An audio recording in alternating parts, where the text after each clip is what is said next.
Welcome to the Killer Innovation Show, the longest continuously produced podcast in history. Each week, Phil McKinney brings you the insights and strategies to amplify your creativity and innovation skills. Here's your host, Phil McKinney. For today's show, we are coming from the bus in Richardson, Texas, for a discussion about innovation in healthcare with Josh Smith from Richardson Methodist Medical Center. In this discussion today, we discuss state-of-the-art innovations in healthcare, consumer devices, the kinds of devices that you can use. And I actually share a story about a friend's son and how a medical device actually saved their life, this consumer device. We also talk about integrated and personalized healthcare and what the future of healthcare looks like and much more. And in fact, including in this discussion today, Josh shares an innovation that he hopes someone will develop, and that someone could be you. So take a listen. Before we jump into this episode, can I ask some favors? First of all, like, share, and follow. Help us tell others about the Killer Innovation Show. Help us spread the word. Help us pay it forward to a larger group of people. And with that, let's jump into today's episode of Killer Innovations.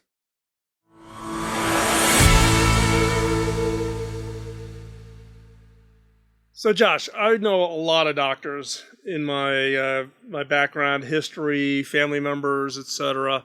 But I also know a lot of tech people because of my previous career. But what we're seeing today is this kind of merging of the medical and the technology. The technology on the medical side is becoming so much more important, right? So talk a little bit about where that convergence is really happening today. It's a convergence between, you've got, physicians who are specialized and trained in healthcare, but now there's a huge technology component behind it that just didn't exist 40 years ago. And so as we get further into it, there's been, the technology has allowed physicians and scientists to explore specialties even further. So now they've, not just as cardiology, but they've been able to dive into, sub-specialties of these areas. Well, in your case, you're a cardiologist, but you have a specialty in the form of electrophysiology. So explain a little bit about what electrophysiology is for the listeners. So electrophysiology, just put plainly, is it's the study of the conduction of the heart, right? Because the heart is basically an electrical motor, an electrical system, and it's the study of that electrical system and how to do interventions to try to correct, like people have abnormal heart rhythms and things like that, arrhythmias that can give them trouble and lead to serious conditions such as blood clots and stroke and things like that. But by exploring that, the conduction of the heart, right? If it's beating too fast or irregularly, it can lead to a lot of complications. So now we're able to actually do something about it. Whereas 50 years ago, there wasn't much we could do other than duck your head in a bucket of ice water. Right. Yeah. Well, and the thing that I've noticed in the medical field, right? I've been doing this some work with some of the specialty hospitals out there on the visions, work about what is the future going to look like. And you look at just the sheer pace of innovation in medical devices and technologies, it's accelerating at such a fast pace. How do you keep up with it? It's a challenge, and I don't know. I don't know the perfect answer. I mean, we try. I mean, it's a partnership, honestly. Right. There's, you have your frontline, you have your physicians, and then you have, your team, your nurses and your technologists, and everybody's working to try to be the best they can be and take and deliver the best healthcare to the patient. But it's a partnership between us and the people at the companies that design this technology and are able to research it and bring it to market. Right.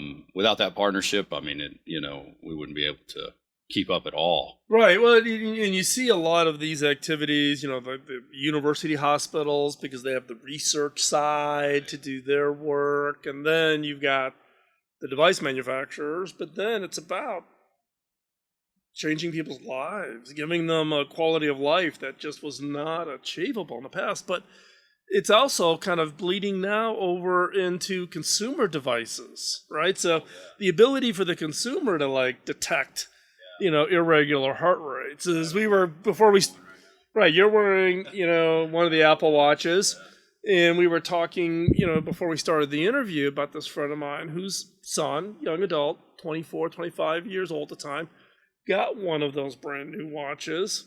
This was probably 4 years ago, and was wearing the watch and kept telling him that he was having some form of a cardiac. I think it was detecting AFib or something. And he just said, "Oh, there's something wrong with the watch. It's a brand new watch. I'm 24 years old. What could be wrong with me?"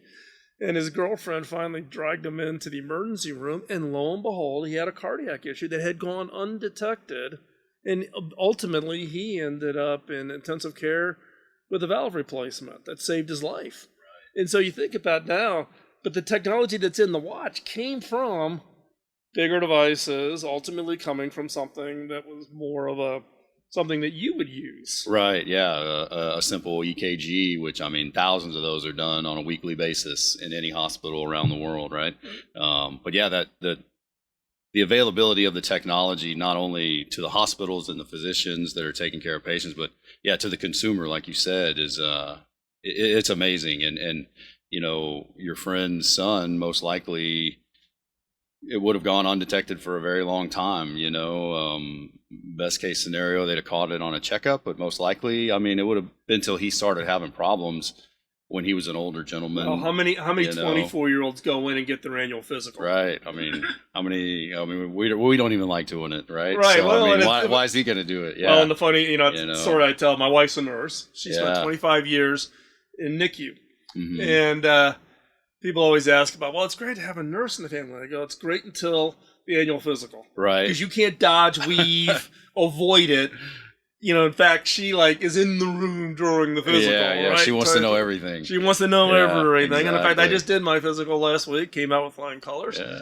But these devices, and I've seen some of the other ones. I've been I was on the Innovation Advisory Board for Roche Diagnostics. Okay. They were working on some new work in type 2 diabetes. I'm not a diabetic, but Roche sent me every one of their test meters, and I had test strips coming out my ears. Right? All my neighbors were like, "Hey, have you got any extra test strips? Because they're expensive." Right, yeah. Type of a thing. But I tested myself, 8 times a day, which you're supposed to do if you're a diabetic, just to get the experience. And something is there has to be better technology, and now they've got the tap where you don't have to do the pinprick, and then eventually you can check it on your phone. You can check it on your phone, because back then you couldn't even report your number through your phone, because the phone had to be FDA certified as part of the whole path of communication. Yeah, everything had to and be now encrypted. That's all. Finally the FDA is caught up to the 21st century, and now is allowing these. But just in the last decade, just on the couple projects that I've been involved in, the progress is just amazing. We were talking about, though, one of the challenges, though, is the upgrade path. Yeah. It's a challenge for hospital systems. I've been working with a number of hospital systems that struggle with getting a device or getting a technology, and then, getting locked in. And how do you get on that upgrade path to keep up with everything? Yeah, it's definitely a challenge. To say go from what was the latest and greatest 10 years ago to what is now the latest and greatest, but it's manufactured by a different, partner, a different company that's bringing this to market, and it's definitely difficult. There's a lot of things and hurdles to overcome there. It's kind of once you install that, whether it be software or equipment or whatever, you're kind of married to that company for the long term. Well, it's not any different though than commercial business, right? Oh, They yeah. pick a financial system, Right. pick an email platform, pick a Mhm. collaboration technology. Yeah. You're not your chief information officer is not excited about swapping Right. that out or having to support 3, 4, 5, and this is just part of the fundamental Yeah. challenges. And in fact, the healthcare industry came to myself and my team because where I'm the CEO now at Cable Labs, we are the collaboration for the broadband industry. So everybody Right. comes to us and we develop. We don't restrict technologies. We actually build them such that they have open interfaces Mhm. so that you can swap out faster. So your cable modem versus your Yeah. fiber optics, all of that's all Mhm. plug and play. Well, the healthcare industry came to us, it's got to be 8 years ago, Uh-huh. to say, help us create the cable labs for healthcare. And we did. It's called the Center for Medical Interoperability. It's headquartered in Nashville, Tennessee, trying to get the hospital systems and the manufacturers to Yeah. work together Right. to try to standardize some of these things. Now, Yeah, you've got those challenges that exist. You've got this great technology that can like for a consumer, like a watch can deliver that information, and it says, hey, I don't know exactly what's going on, but you need to go to the doctor, right? Or you need to be seen by someone who Right. knows more than this device can tell you.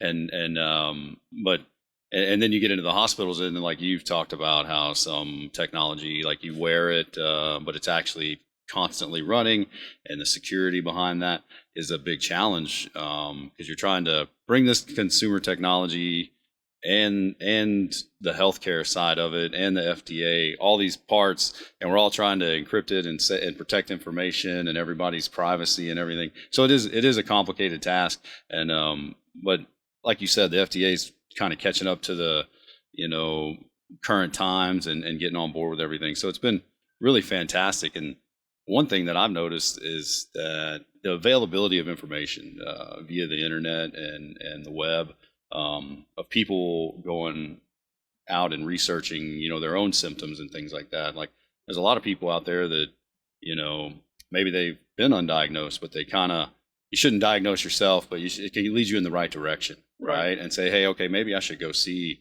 an electrophysiologist or a cardiologist, right? And then what's satisfying in the end is you talk to that patient after they've had their procedure and an intervention. And, before they would get these runs, these palpitations in their heart, right? A really fast heart rate and lightheaded and everything. And they thought that was normal. They thought that you and I and everyone else in the world lived like that, right? Yep. And that the only way to make it stop was literally a lady told me, she would duck her head in a bucket of ice water, right? And now she's never has that ever again, right? And I mean, that's life changing, right? Yeah. Well, look, it is. It's for a lot of people. My mom, in my case, she had severe MS, a number of issues.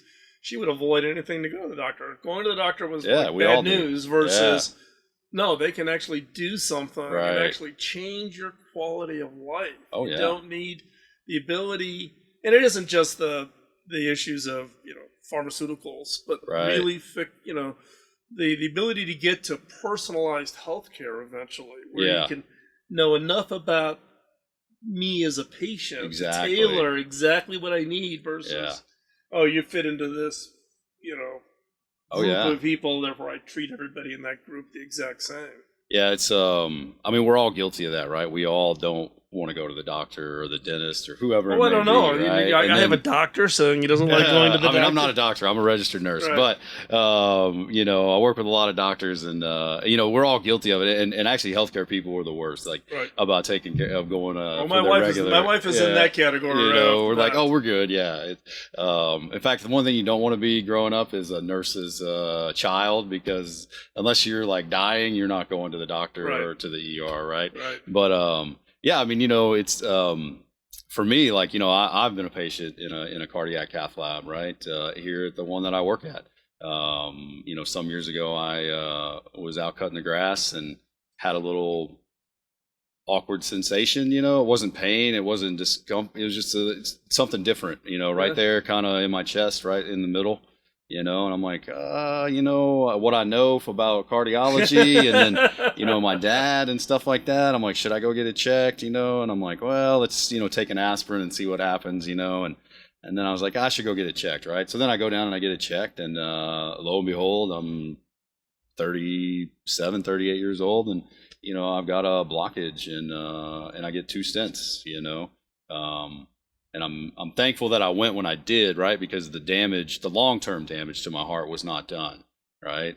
Full recovery and everything, so no serious long-term ramifications. But a lot of people, what we do is we wait, right? And the longer you wait, exactly, and I know it's a concern of time and financial and everything to go to the doctor, but if something's going on, it's important that you go get it checked out, because there are things that we can do, and tools that technology and medicine have been able to develop, similar to in electrophysiology, that right. have come along, and wearables and all these things that have allowed people to get treatment, and it's life changing. It can be. Well, like in my case, I've had relatives that have died from medical conditions. Yeah. Had they gone to a doctor? But again, Right. Previous generations, it was like, no, you don't go to the doctor unless you're like really sick. And I'm just having a little pressure. I'm fine. That's how my dad was when I was a kid. He was out working, and he worked in the oil field and all that. Anyway, he was out working at the house, on a project, and started having chest pain pretty severe. And this is back in the 80s, right? So back then we didn't have like heart stents back then. Mm-hmm. We had little balloons that we can inflate that kind of push the plaque out of the way, but inevitably it falls back in, right? Because there's no structure to keep it out of place. And the evolution of the coronary heart stent over the last, I'd say, 30 years, has been life-changing. And it's changed the landscape of cardiology, and also for all of us, right? I've got 2 of them in my heart, and millions of people around the world do, but it used to be back then, when you go, they could give you some nitroglycerin, to kind of relax right. your vasculature, and then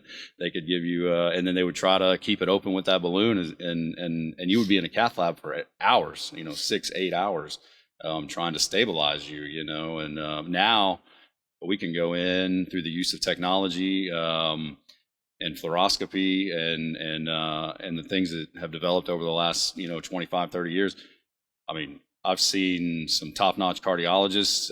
If it's a routine kind of lesion in your heart, they can be in and out in less than 10 minutes and deploy 1 stent, and you're on your way home that afternoon.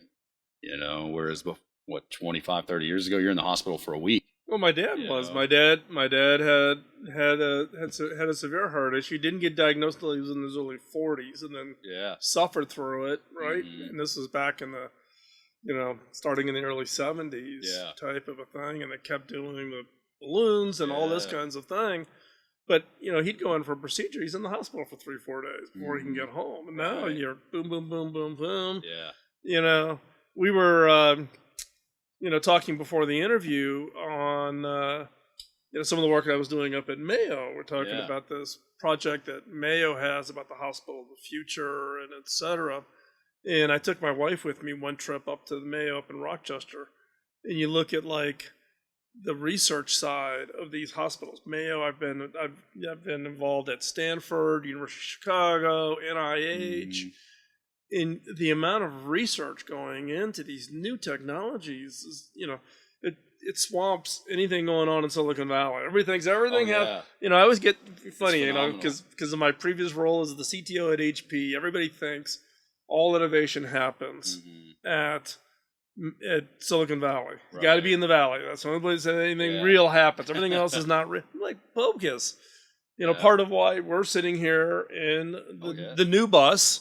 And part of the reason I have the bus is I stop around the country to talk to innovators doing interesting things. There are people who've got interesting views of innovations that can happen anywhere. And in fact, here at Richardson, at Richardson Methodist, you guys are doing, interesting things on the technology side. Oh, yeah. There's some really amazing things out there. And, in Richardson, like, about 3 years ago, it's 2021 now. About 4 years ago, we launched what's called the TAVR program. Are you familiar with that? Mm-hmm. So TAVR is it's used to be if your aortic valve had aortic stenosis, you had one option: either live with it or have open heart surgery to have that replaced, right? Now, much like a heart stent where we can go in through your groin, we can do the same thing, and we can actually go in and deploy a valve within your native valve, right? And expand it with a balloon, and it opens up, and that structure expands, and the valve immediately starts working, right? And this is just that's amazing to me. I mean, the innovation that is behind that, and the research that's gone into that. I mean, because you went from having an open heart surgery where you were going to be in the hospital for 7 to 10 days, and the problem with the open heart side of it is that the sicker you were, the less likely you were to survive the procedure, right? So you became no longer a candidate. So you just kind of had to live with what you had. And these people, they can't walk upstairs. They just getting up and going to the bathroom is exhausting, right? And now we can go in. It's much lower risk than having a full open heart surgery, and we can go in and deploy this valve, and you can go home in 2 or 3 days, and the quality of life for these people who suffer from this aortic stenosis is dramatically improved, right? I mean, their quality of life improves tenfold. They can go up and down the stairs. They can go to the grocery store. I mean, they may not be out running marathons, but their day-to-day quality of life with their family and their friends, it has improved tremendously. Well, I've seen that, just in family and friends, right? Yeah. When people were before, and like you said before, they don't realize what normal is. Mm-hmm. And all of a sudden, their condition, which they think is normal, Right. goes away, and they see a side of life that they just haven't seen before. Yeah, exactly. I mean, because you think that's your normal. I mean, Right. we as humans, I mean, we naturally, that's our homeostasis. That's where we live and breathe, right? So to us, that's normal. But when it changes, you're like, oh, I didn't even know this was possible. So, one question I always like to ask guests, especially when we're talking about technology, is what innovation do you think you will see in your lifetime that you're excited about, that you would like, Now, I don't think time travel is going to quite get there. I've got a few of them. Feel free. Let's go. Well, a couple things that I know that are coming down the road. One of them is, I believe when we spoke earlier, you have like an implantable pacemaker of some sort, some type of rhythm management device. So that has a battery in it, right? Yep. Yeah. So good for 7 years. Yes, 7 to 10, depending on activity levels, things like that. So the next evolution in that technology is rechargeable batteries, and it's already underway. I think within the next year to two. Oh, look, your iPhone, your Android. Yeah. Mine here on the bus is lay it down on the puck and recharge it. Right now, you got to go get that replaced in 10 years. But imagine, I mean, to me, that's really just fascinating that we can put this device in you, and not only is it going to help you live a better, healthier life, but we don't ever have to go in to replace it, right? Because we can recharge it externally, right? Somehow. And I don't know all the ins and outs of that technology yet, but I think that's pretty fascinating. Some other stuff that's coming, which you kind of mentioned this already, was I think, we're going to see, I don't even know the proper terminology, but 3D printed organs and things like that. And we were talking before the interview started. There's an interview back in the archive at Killer Innovations of an interview I did with Dean Kamen, and he's under contract with the Department of Defense. Okay, it's a great interview because Dean goes through kind of where it's at, and I've been up to his place up in Manchester, New Hampshire. And he's got like 700 people on staff inventing. He's the inventor of the Segway, not the owner of the Segway that drove off the cliff. Right.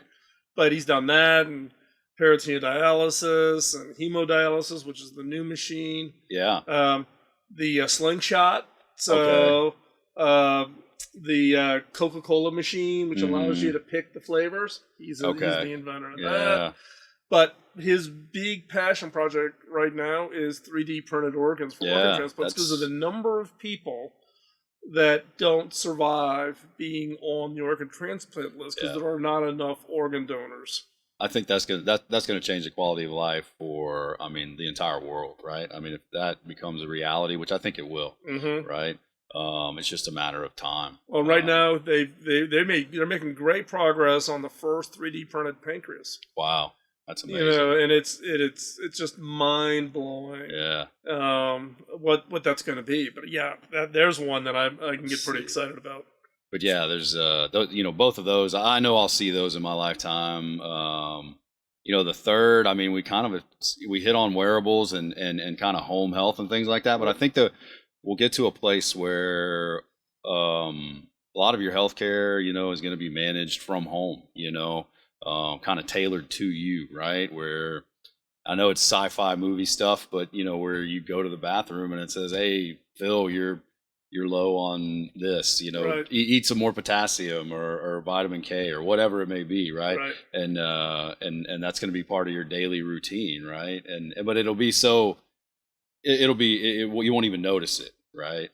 Whereas now you have to go to a doctor or get some blood drawn or a lab or something. Well, this kind of opens up another quick topic because look, we're going into the second year of COVID. Yeah. Right. And I don't know about everybody else, but the fact that I can do telehealth appointments with my doctor, it's like, okay, I don't have to drive. Yeah. Fit it into a work schedule, have to give myself 30 minutes to drive there, then wait in the waiting room, and then have to drive back. I can just pop into a conference room, get on with my doctor, and other certain things. Oh yeah, I mean, it's amazing, and that technology was there and it existed. And it was gradually, slowly but surely becoming a thing.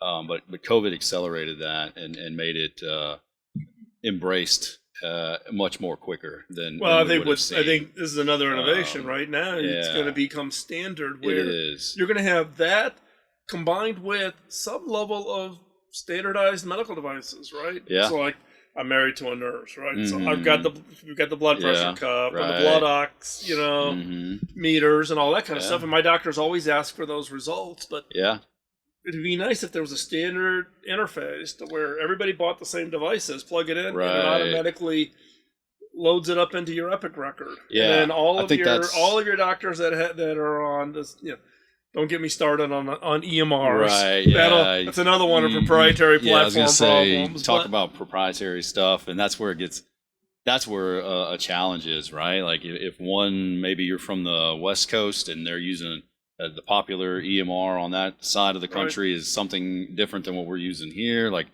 they're not talking to each other, so we don't have access to everything. And get medical records transferred is a nightmare with HIPAA and forms, and you got to sign. So there's still some barriers to really getting this all together. I think over time, like you were talking about the hospital of the future or healthcare of the future. I think over time, those barriers will be crossed and overcome. Those are opportunities, I think, and there's a lot of smart people out there that are working on that kind of stuff. Yep. Because I'm like you, when I need a copy of my medical records, it is a nightmare, right? I don't care what hospital you're going to or where you're at in the world. Yep. It's a challenge. Yeah, it takes time out of your day and everything. You don't have the right form signed, or my wife calls to do it, and it's been more than 12 months since the last form I signed to give her authority to do, and then she can't do it, and then I got to call, it just gets, see, great progress, still some stumbling blocks to really, deliver what I would call an integrated, health plan from the standpoint of having all of your doctors, no matter what systems they're in, all having access to that same piece of information. So, Oh, I'm sorry, but you were talking about telehealth, and I was just going to throw that out there. And I believe our providers and our insurance companies, they're all on board with that, and so they're working to fix a lot of those issues, right? So no matter if you're seeing your doctor in Florida and you happen to be in New York, that information is shared, right? So it saves money and time and resources on. Well, I remember everything. Like my father who had severe health problems, right? We literally had to carry this notebook whenever he traveled. Right. And it was probably 4.5, 5 inches thick. Yeah. Right? Yeah. Because back then, this was, pre-PDFs, right? Yeah. So if I put it onto some kind of a hard drive and took it, odds are that hospital system couldn't read those files. Exactly. So I had the paper copies, 4.5, 5 inches. And Oh yeah. Throw that in the suitcase every time, because invariably we'd be in New York, Cincinnati, back down to the family in Kentucky. Something would go wrong, have to rush him in. And then they go, "What's his medical history?" And you go, chunk, and you drop this. Yeah, here's the 20-pound notebook. Here's the Bible saying, of Dad. Here you go. There's Dad. Here's everything you from ever wanted to know about Dad. It's a lot of stuff. Type of thing. Yeah, it's getting better, and I think people are, the innovators out there that are working on these projects, they're overcoming those hurdles, and they're doing a great job. It's going to take a little bit more time, but we're getting there. I think now with like Epic, you mentioned Epic. They have care everywhere. So if they've been in there somewhere, it doesn't matter where, you can access some of those records. Yeah. Right? No matter where. Well, the problem then now is Epic is just so big that. Oh yeah. As a hospital system, you almost don't have a choice because your patients. I mean, they made a great product, and it really did set a standard. Yeah. So kudos to them for that. Yeah. So one last question. So we talked a little bit about consumer devices. What do you think the next medical consumer device is going to be? I mean, the Apple Watch is great. In fact, I'm waiting for the new one that's going to come out here soon to see if it's going to have something new and different on it for myself. But because I'm one of those people that don't wear watches. So I typically don't like them either. But I've kind of been gotten on board with it. The next consumer wearable device, I don't know. I would say possibly in relation to healthcare. Goodness, that's a tough one. There's so many out there. I think it'll be something that integrates what is already out there, right? Kind of like what we're talking about. Integrates the technology that we already have, right? Like you have that phone there. I mean, there's more technology in your phone than there was in the first, rocket that went to the moon, right? So it takes that technology, and like you said, you do your telehealth at home. So something that you can track your stuff at home, and your provider who's doing your visit over phone or video has access to that, right? Like when I did my telehealth visit recently, I just had to tell my doctor. I said, "Hey, my blood pressure was this, my pulse was that. It's been consistent over the last, however long." I had to give them that information, but something that takes all these pieces of information and data that we have, and like you say, integrates it into one system or one easily accessible portal for our providers. Well, I think also with people aging in place, right? The ability for families to help monitor and help support a family member who may be living remote, aging. They don't want to go into a nursing home facility. And like my wife, she's the nurse in the family. And her parents are now getting up in age in San Diego. They don't live near us. But her ability to get into the medical records and be able to list. She participates in the telehealth appointments so that she can actually talk to the doctors and nurses to understand what their issue is. I think that ability to integrate all of that into one place and being able to, because my dad has to take, my father-in-law has to take his blood pressure, right? And he writes it on a paper log, and then I got to get the paper log to the doctor. Well, nobody has a fax machine. My father-in-law doesn't have a fax machine in their house. I hate He doesn't have a scanner. He's 83, right? . Plus, trying to use a scanner is complex, and So I think you're right. I think that ability to integrate can really open up some interesting doors. Yeah, it'll have to be something that can take all these data points that we have that this technology kind of gathers and accumulates for us, right? And makes it. And it has to be something that it's pretty seamless and painless, because the average user isn't going to want to spend 20 minutes or whatever trying to upload their information. It's going to have to be pretty user friendly and not require much from us. But to take those data points and get them into some format that is useful information to your nurses and your doctors and your healthcare system, so that they can actually provide you with what you need, right? Yeah, it's because we leave stuff out, right? We forget we forget about it, or we overlook it, or we assume it's not important, right? And you the think doctor's it's not like, important. Well, if you told me that, I would have, we would have gone down a different path, right? Exactly. And we got this tough, particularly certain people, no, I'm fine. I'm I got guilty this little bit, but I'm fine. I'm fine. But, people who've worked for me over the years, they get tired of hearing this term from me. But when you're developing technologies like this, one of the bars I like to set is this has got to be grandma simple. Exactly. If your grandmother, if you try to explain your innovation or your idea, Right. and your grandma doesn't understand it, Yeah. or you build a prototype and your grandma can't use it, Yes. and the other term I like to use is, will it play in Iowa? Silicon right. Valley is not Exactly. normal. Yes. Austin, not normal. Right. Absolutely. Boulder, Colorado, not normal. Yeah. That is not a proxy for the typical user. Right. Will this play? Will your grandma on a farm in Iowa be able to use this something to make their life better? Absolutely. That it's got to be that way. I mean, because that's how you're going to get it out to everybody, and it's going to be utilized by everybody, right? Because if you make it too difficult, I mean, my grandfather, he's 92. He'll walk away from it. Right. Like, I don't need that. Right. So as we wrap up, one, for you, the listener, you just got an idea. If you've got an innovation you want to go build for healthcare, go knock this one out of the park, because you could solve a lot of problems for a lot of people in the healthcare facility. And Josh, I just want to thank you for taking the time, coming on the bus today, and sharing your thoughts on healthcare and technology. Yeah, I appreciate it. Thanks for having me. It's been a good time. Great. Thanks. Yeah. So is medical healthcare of interest to you? Is that something that you're interested in innovating? If that's the case, Josh hand-fed you one idea to really solve the bottleneck, the speed bump of getting information sharing in the healthcare industry. And I would encourage you to take a look at that, but also think about just healthcare in general, the role and the impact your ideas, your innovations can have on something that can change quality of life for everybody. Thanks again for joining today's show. I truly appreciate you taking the time out of your busy schedule.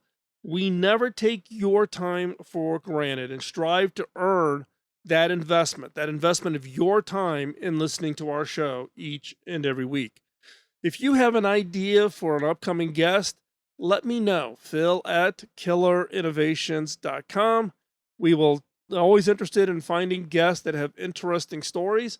In today's show, we are actually on the road. This is actually one of the first interviews that we are doing in the new bus with the new recording studio. So I'd love to hear your feedback on that as we travel around the country to find innovators who have interesting, compelling stories to help spark those ideas for your own ideas, your own innovations. So the other topic is do you have a question that you would like to have answered? Is there a question that's just nagging you about innovation, creativity, dealing with your management, your boss, about how to get them to fund, whatever it is? Let me know. Love to think about that, putting those into the show and giving you content that you can find useful. Also, help me pay it forward. This show got started back in 2005 as a way to pay it forward to my mentor. He said I could not pay it back to him. I needed to pay it forward, sharing this information, sharing my own career path, my own failings, the challenges I've had, but also the successes I've had, in hopes of equipping you to have your own success. So this is my way of paying it forward. Help me pay it forward by telling others. Let others people know about the show. Share on your social media. Let others know. Pass it around your office amongst your coworkers. Whatever the best way is to let people know, particularly of shows or contents or topics that you found very interesting and compelling. And with that, thanks. We will be back soon with another episode. Talk to you soon. Bye-bye. Podcasting nonstop since 2005, this has been the Killer Innovation Show on the Innovators Network.